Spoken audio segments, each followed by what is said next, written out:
Bonjour à tous, on se retrouve pour une nouvelle position avec ici le trait pour les blancs, beaucoup de pièces sur l'échiquier ici, même s'il y a eu quelques pions d'échanger, un seul cavalier d'échanger, c'est tout, hein.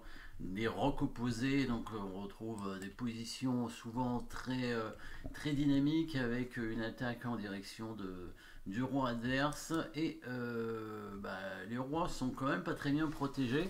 Mais le roi noir a l'air plus en danger. Il y a quand même plus de pièces lourdes, on va dire, dans cette direction. Même si, évidemment, du côté du roi blanc, il y a quand même le cavalier, le fou sur la diagonale, éventuellement le deuxième fou ici. On peut dire que ce pion, il vaut pratiquement une pièce. Mais les blancs ont quand même plus de monde, je pense. Avec la tour dans la direction du roi directement, le roi qui est ouvert, hein. Même s'il n'y a pas de pion d'échanger sur la colonne H, bah, la colonne H est presque ouverte, hein, avec ce pion très avancé en H3 qui risque d'être pris par une pièce lourde. Il y a même la tour dans cette direction, hein, on remarquera évidemment, hein, la tour dans la direction sur la troisième rangée. Les deux fous qui sont pas loin, hein, bon, ils sont toujours tout près, hein, les fous en fait, hein, puisque même s'ils sont loin, et comme ils vont vite, évidemment, comme ils sont des pièces à longue portée, ils peuvent viser très loin sur l'échiquier, les diagonales étant ouvertes, hein.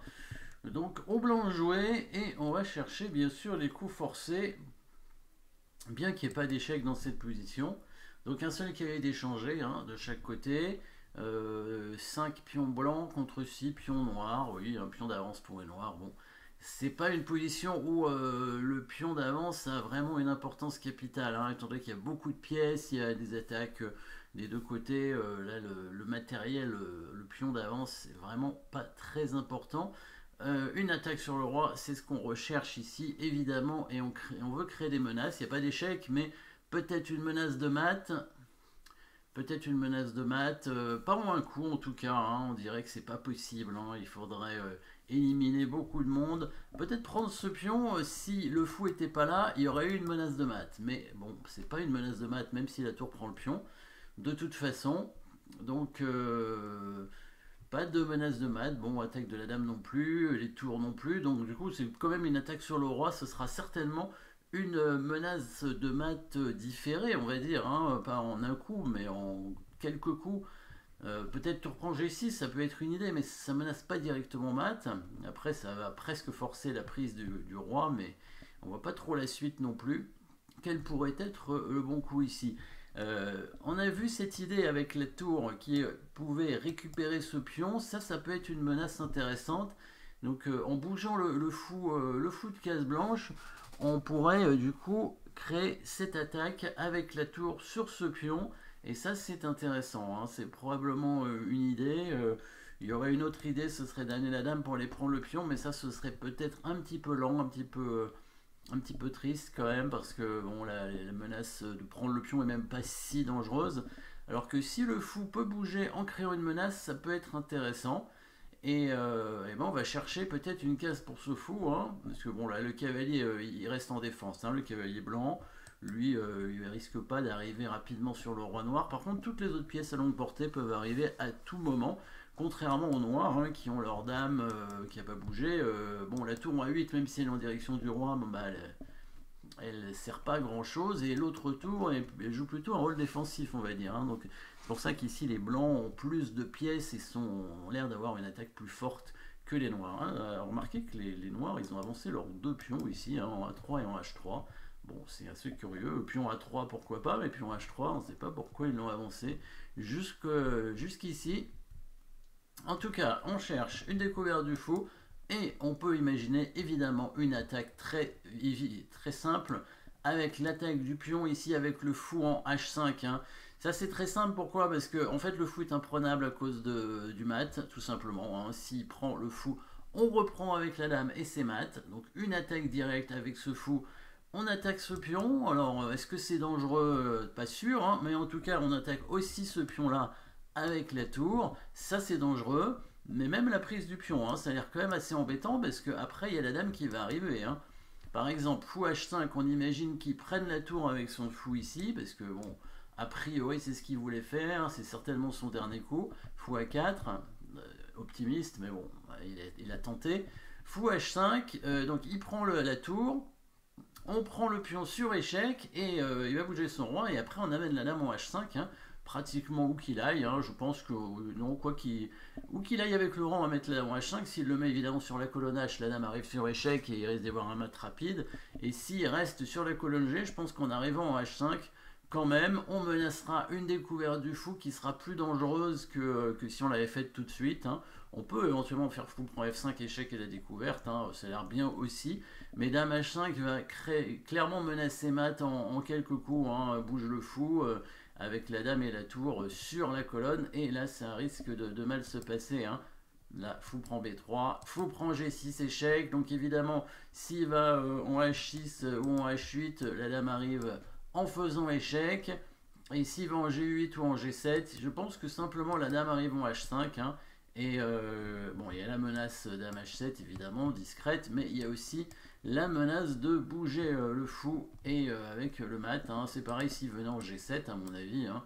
On pouvait bouger le fou aussi, hein, mais dame H5 avait l'air très fort de toute façon, avec la menace de mat en deux coups, hein. Il y a ce fou qui arrive, hein, pas oublier l'autre fou aussi. Donc le fou par exemple vient en F7, le roi vient en F6, et là le fou arrive en H4 et c'est mat, hein, directement. Donc les pièces blanches, hein, qui attaquent très rapidement. Je pense pas que les noirs peuvent vraiment se permettre de prendre la tour, ni prendre le fou évidemment, hein. Bien sûr, s'il prend le fou, c'est directement mat comme ça, bien sûr. L'idée des blancs, c'est de récupérer le pion. Il peut pousser le pion, c'est peut-être son meilleur coup, c'est possible, mais je pense que la tour va prendre le pion, créant une menace à la découverte, et ça risque aussi d'être très compliqué pour les noirs, hein. Le roi devrait bouger en G7 peut-être, pour permettre à sa tour d'arriver.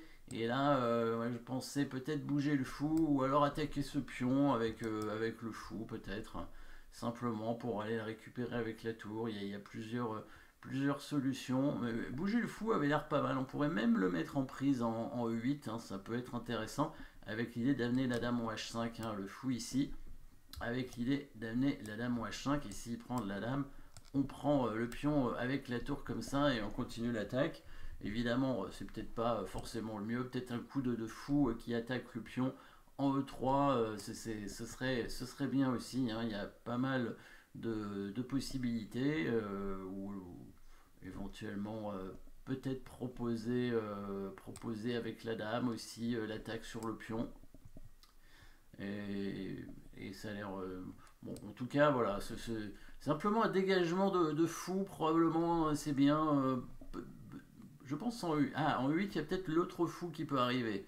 C'est vrai qu'il y a l'autre fou qui peut arriver ici, hein. C'est ce fou-là qui va venir bloquer la case H5. C'est le seul souci de ce coup de fou, peut-être simplement le mettre sur une case comme ça pour dégager simplement la dame, pour qu'elle puisse arriver et attaquer le roi. Bon, bien sûr, il y a la menace tour H7. S'il prend le fou, on a directement la dame qui arrive, hein, et ça devrait mater assez rapidement comme ça, avec la dame en H7 et la tour en H6, hein. Et donc l'idée du coup fou G6, bien sûr, c'est de faire tour H7. Peut-être qu'il doit mettre sa tour en H8, et on peut simplement prendre comme ça, et ensuite récupérer le pion en G5 ou en F5 avec une attaque derrière, mais c'est certainement le meilleur coup quand même, hein, ce coup de pion en G5. Dans la partie, les noirs ont joué le coup tour F6 qui nous a permis de voir une jolie fin, évidemment, avec la protection du pion. Donc ici, si la tour prend H3, le roi va venir en G7. Après, c'est quand même très dangereux, hein. C'est probablement gagnant aussi, hein. Tour prend G3, tour prend H3, pardon. Tour prend H3, roi G7, fou prend G6 certainement. Ça doit gagner assez rapidement, parce que la menace de la tour en H7, et s'il prend, il y a la dame qui va arriver. Et là, on devrait soit mater, soit gagner la dame. Alors, s'il vient en F6, on gagne la dame, c'est sûr. Peut-être le mat. Et s'il vient en G7... c'est pas encore fini, hein. Peut-être dame H7, roi F8, et c'est pas encore mat, ça sent pas très bon pour les noirs, mais c'est peut-être ça peut se défendre. Ce serait surprenant que ça puisse se défendre, mais bon, en tout cas, il y avait un petit peu mieux, et c'est ce qu'il a fait dans la partie, hein. Sur le coup, tour F6, avec une destruction de la chaîne de pions devant le roi, bien sûr, fou prend G6 échec, tour prend G6, hein, bien sûr, hein, c'était l'idée du coup de tour F6, bon, s'il fait roi G7, il y a toujours le coup de dame au H5, suivi d'une découverte du fou, évidemment, hein, comme tout à l'heure, et quand il prend le fou, alors on pourrait revenir dans la variante de tout à l'heure avec tour prend H3, tour prend G6, etc., mais il y a mieux, bien sûr. On fait d'abord dame H5 échec, évidemment. Là, il est obligé de couvrir avec la tour. Et là, vous avez vu, évidemment, la jolie fin. On pourrait prendre simplement le pion F5. Hein, c'est certainement gagnant aussi. Mais on va ici, détruire, enfin, éliminer la défense. Et puis, surtout permettre un mat très rapide avec le mat de l'escalier, évidemment. Les deux tours, dame prend tour, échec, et tour prend pion finalement, hein, les deux tours, la deuxième tour qui arrive bien pour prendre ce pion en H3 et faire le mat. Hein. Bon, les noirs abandonnent parce que, évidemment, le seul coup légal c'est dame H4, et les blancs vont prendre la dame, et ce sera mat, voilà. Petite combinaison avec beaucoup de pièces en attaque et avec un joli coup de fou ici, hein. Fou imprenable, hein, c'est donc une menace concrète sur le pion G6 et un dégagement d'espace évidemment de la tour blanche, hein. Attaque et la découverte plutôt avec CL qui va mater à la fin. Merci d'avoir suivi cette position, n'oubliez pas de vous abonner et à très bientôt.